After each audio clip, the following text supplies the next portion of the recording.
중일 말하는 딱 그 세 글자를 가지고 얘기를 하니까 완전히 정신 나간 사람이 되는 거죠. 그런 게 아니고요.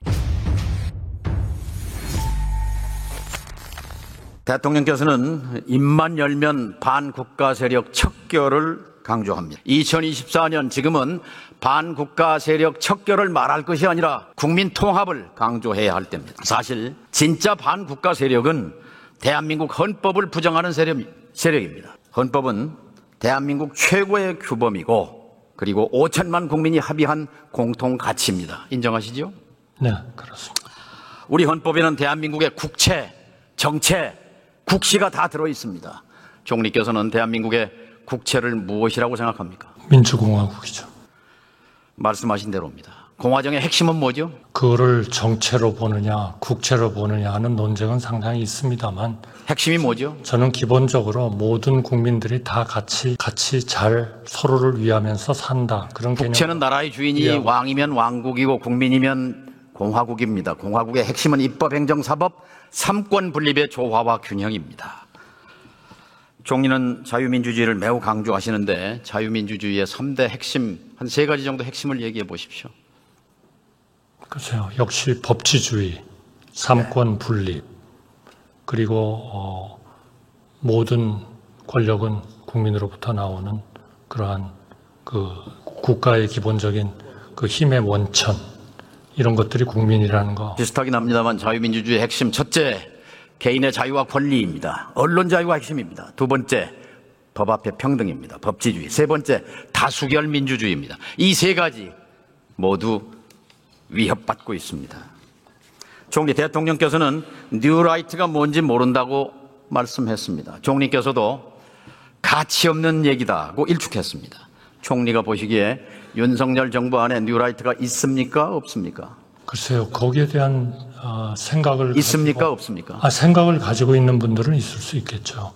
그러나 저는 지금도 64년도에 미국의 레이건 대통령이 대통령 되시기 전에 우리가 선택해야 할 시간이다라고 하면서 한 연설이 기억이 납니다. 지금은 left와 right는 없다. 오로지 국가를 잘 되게 하느냐 못하게 하느냐는 up or down만 있다. 이런 말씀을 한 것이 저는 참 공감이 가는 그런 말씀이다. 이제 right, left, new right, new left가 있는지는 저는 모르겠습니다만 그런 이념 가지고 논쟁하고 색깔칠하고 국민을 가르고 이런 거는 바람직하지 않다고 생각합니다. 총리께서는 없다라고 말씀하시고 싶은 것 같은데요.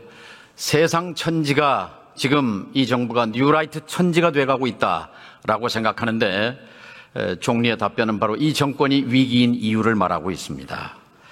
문제는 최근에 임명된 요직마다 어디서 골라왔는지 모두가 전부 뉴라이트 인사들로 채우고 있는 것입니다. 노동부 장관, 통일부 장관, 안보실장, 독립기념관장, 한국학중앙연구원장, 방통위원장 이루다 셀 수도 없습니다. 총리와 저는 깊은 인연이 있습니다. 제가 노무현 정부에서 NSC 국가안보회의 위원장으로 일할 때 총리께서는 국무조정실장으로 여기 참여하셨습니다. 네, 그렇습니다. 노무현 정부의 국정 철학을 누구보다 잘 이해했고 앞장섰던 분입니다. 2007년 노무현 정부의 마지막 총리로서 북한의 김영일 총리와 남북 총리회담을 서울에서 갖기도 했습니다. 한반도의 평화 정착을 훌륭하게 뒷받침했던 분입니다. 제가 아는 한덕수 총리는 그런 분입니다. 총리, 북한을 타도 대상이라고 말하는 사람이 있습니다. 같은 생각입니까? 저는 그렇게 생각하지 않습니다. 북한은 우리의 동족이 있는 그러한 그 지역이고 우리가 그 주민들에 대해서 항상 돕고 또 그런 주민들이 잘 되도록 그렇게 도와야 된다고 생각합니다. 통일을 흡수 통일이어야 한다라고 하는 주장이 있습니다. 동의하시죠? 저는 동의하지 않습니다. 그리고 그거는 우리 헌법에서도 허용하지 않습니다. 무력 통일론에 대해서는 어떻게 생각하십니까? 한마디로 무력에 의한 현상 변경, 이것은 안 된다 하는 것이 우리 헌법이 정하는 평화적 통일을 지향하는 것입니다. 그렇다면 만약에 이 같은 생각을 가진 사람이 국가의 외교 안보 전략을 좌지우지하는 자리에 있다면 이것은 굉장히 위험한 일입니다. 그렇지 않습니까? 그러한 그 무력의 준비, 이것은 국가를 보유하는 데 있어서는 저는 필수적이라고 생각합니다. 왜냐하면 현재 북한의 김정은이 남쪽을 적이라고 규정하고 있고 통일을 하지 않겠다고 얘기하고 있고 하기 때문에 그렇게 우리 의원님이 통일부 장관을 노무현 정부에서 하시면서 NSC의 위원장으로서 미국에 가셔서 협상도 많이 하시고 한 거를 제가 잘 알고 있습니다.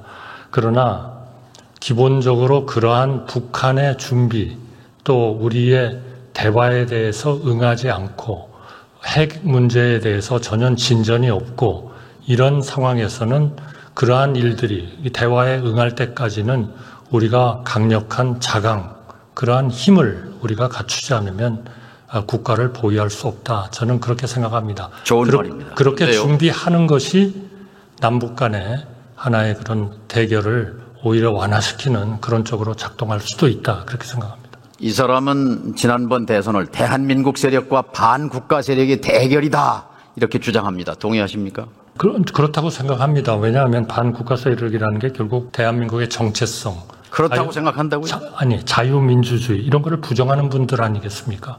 그러니까 국내적인 선거 자체가 그러한 세력 간의 투쟁이다. 이렇게 보기는 어렵지만 우리가 항상 염두에 둬야 되는 거는 대한민국의 정체성을 부정하는 그런 분들에 대해서 경계심을 가져야 된다 하는 그런 우리의 준비는 있어야 된다. 반국가 세력은 야당이었습니까? 아닙니다. 특정 지칭을 하는 것은 아니라고 생각합니다. 반국가적인 행위, 그런 행위를 하는 분들을 지칭하지 않을까 생각합니다. 예를 들면 최근에 우리의 군사에 대한 정보 이런 것들을 적국에 넘긴다든지 하는 이런 일들을 하는 사람들은 분명히 그러한 그 반국가 세력에 속하는 분들이라고 생각합니다.